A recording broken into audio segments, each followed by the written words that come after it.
Ma'am, pa-update ng XL Cash, sana mapansin.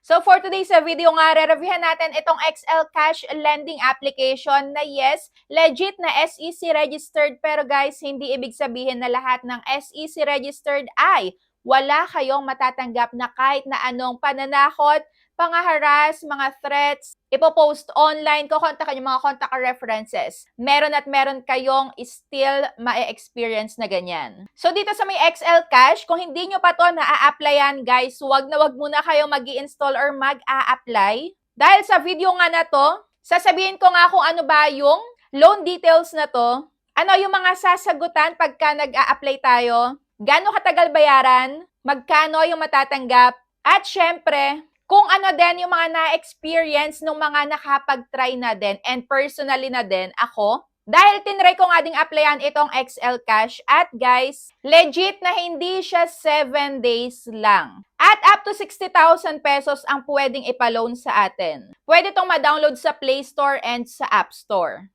Pero syempre, kung bago ka pa lang dito sa aking YouTube channel, huwag mo kalimutang mag-subscribe and pindutin mo na din yung notification bell para lagi ka maging updated sa mga next uploads ko. Dahil pagka lagi ka ngang active habang tuwing mag-a-upload tayo dito is may chance na manalo ka nga ng 100 na GCash pang load. Kaya mag-like, share, and comment ka na dyan. Dahil baka ikaw na yung susunod na mapunta dyan sa may pinaka-top 1 natin sa Community Spotlight.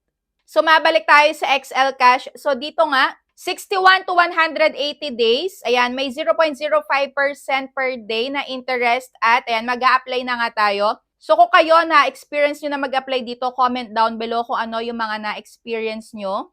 And kung magkano din yung first offer sa inyo. So, ito yung mga IDs na kailangan nga para makapag-apply dito. And kung wala kayo nun, ayan, good thing naman, meron ditong other options na ID.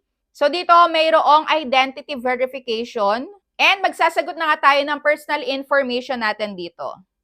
At kung naghahanap nga pala kayo ng wireless microphone, so ayan, may nagtatanong din kasi sa akin kung ano yung gamit ko na pang vlog. So, ito yung Shisuo wireless microphone. Dalawa siya na nakalagay dito sa may loob. Ayan, china-charge ito. At makikita nyo nga na full charge na pagka nakumpleto na yung pinaka-apat na bilog dyan. So ayan, napakaganda na to. May iba-ibang kulay din. At kung kayo ay aspiring content creator, affiliate, vlogger, mag-invest kayo sa ganitong maganda quality at ayan, napaka-affordable.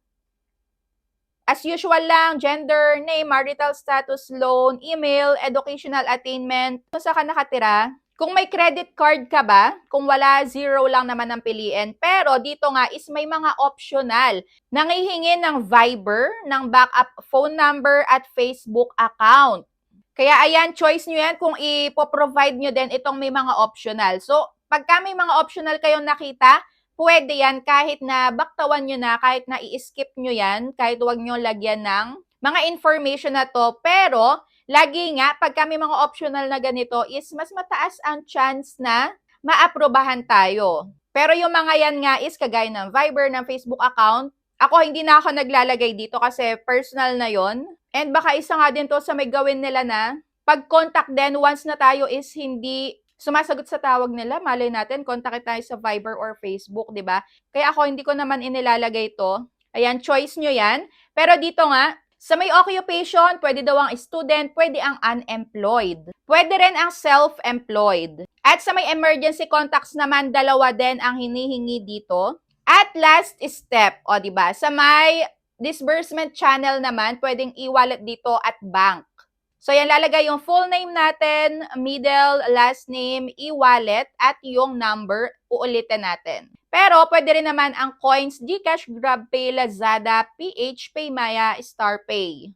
At ayan na nga ang pinaka-aantay natin. So ako nga is na-offeran ng 2,000 pesos, ayan, for 121 days. At eto na nga, ang first installment na babayaran ko, if ever nakukuhanan natin itong 2,000 pesos, ang babayaran natin sa unang pagbabayad ay 739 pesos. At dito, hinati-hati ang pagbabayad. So ito, mayroon tayo ditong interval na 15 days. Ayan. 15 days ang pagitan. Yes, hindi siya 7 days, kundi 15 days. Ayan, nasa 2 weeks ang pagbabayad. At nahati nga to sa may 5 installment yung 2,000 pesos natin, ha? Sa may 5 installment na yan, ito as usual na naman, ito expected. Sa may pang-last na pagbabayad natin is mawe-waive na siya kapag, oops, no pala, wala nakalagay dito na mawe-waive. Okay. So dito, babayaran pa din natin yung 5 pesos. Kasi wala nakalagay na note sa ibaba na mawe-waive to pagka nabayaran mo na yung una hanggang pang-apat na installment natin. So dito, magbabayad tayo ng almost after 2 months pa. O diba? And dito naka-indicate na din kung magkano yung other fees at interest. Dito pa lang malalaman nyo na kung okay ba sa inyo itong XL Cash na to. Base sa maipinakita nila na loan details, kasi makikita nyo na nga dito yung unang-una due date kung kailan, gaano katagal yung pagitan, kundi 15 days nga. Andito na din yung other fees, yung madadagdag pa dun sa may pinaka-principal amount mo, sa inutang mo na amount.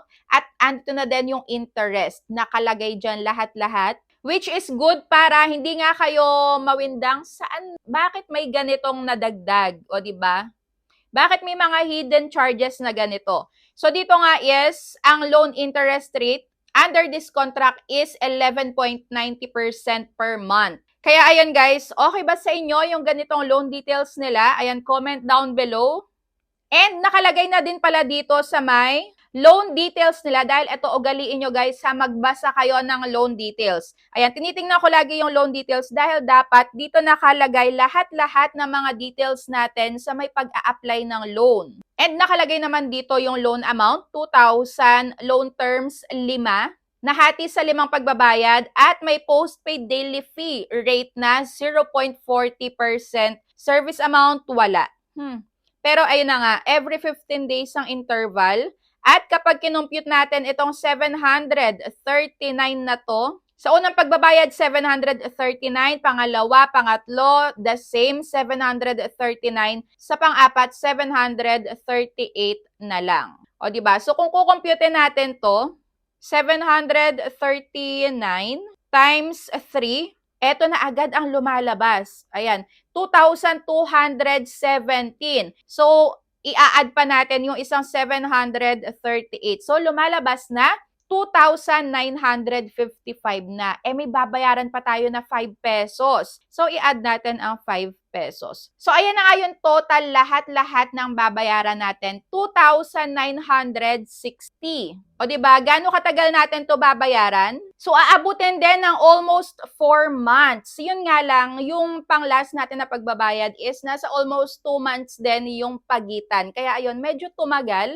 At medyo parang pinapaikot-ikot lang nila tayo dito dahil bakit patatagalin pa nila yon yung 5 pesos na yon. So for example, 739 yung una nating babayaran, hinati-hati ito sa principal amount, yung ating pinaka-loan amount, 499, plus other fees na 180, saka interest na total of 739.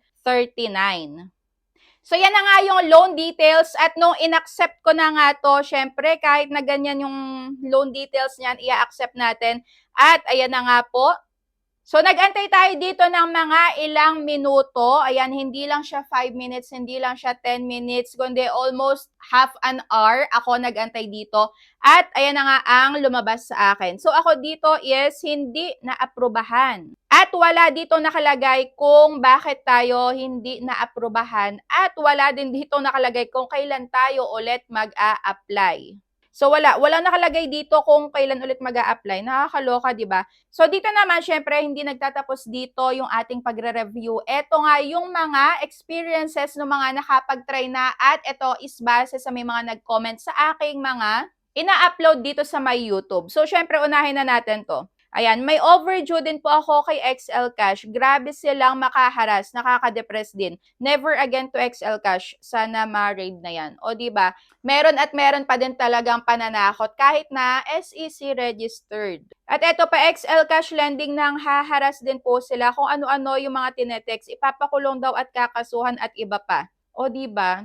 At eto pa last, samahan nyo na si XL Cash. Ayan, 2 days pa yung due date. mga 10 beses mahigit tumatawag sa isang araw. Kahit bayad na yung principal before due, kukulitin ka pa rin doon sa may repayment fee. O, di ba? So, nakakaloka talaga pagka ganito yung mga loan application na na-try natin. Kaya better talaga na nanonood muna kayo ng mga lending application review or loan application review bago kayo mag-try. And syempre, be mindful din sa may mga kino-comment natin. Dahil kagaya na sabi ko sa inyo kanina, nasa inyo pa din yung pinaka 100% decision kung mag apply kayo or hindi sa may isang lending application na napanood nyo or nakita nyo nga online. Ang mahalaga dito is nakita nyo na yung loan details, gaano katagal siya bayaran, nangaharas ba siya. So, yan yung mga dapat nyong inaalam bago kayo mag-apply. Ito, gagawan natin ng another update. So, kung naghahanap kayo na mabilis sa inyong pag-approve, hindi sa inyo itong si XL Cash, hindi para sa inyo itong si XL Cash. At kung ayaw nyo ng 15 days, ayan, X din si XL Cash. Pero syempre, nasa sa inyo nga yung desisyon. Comment down below kung approve ba sa inyo itong si XL Cash. Okay bang applyan? Comment down below. So that's it for today's video. Ayan, marami pa tayong mga lending application na gagawa ng review. Kaya huwag nyo kalimutang mag-like, share, and subscribe. Mag-comment na din kayo para mapasali kayo sa ating community spotlight at makatanggap ng 100 na GCash pang load. So ayan lang. Always be a responsible borrower. Pag kayang bayaran, go. Pero pagka hindi, skip na lang. Bye!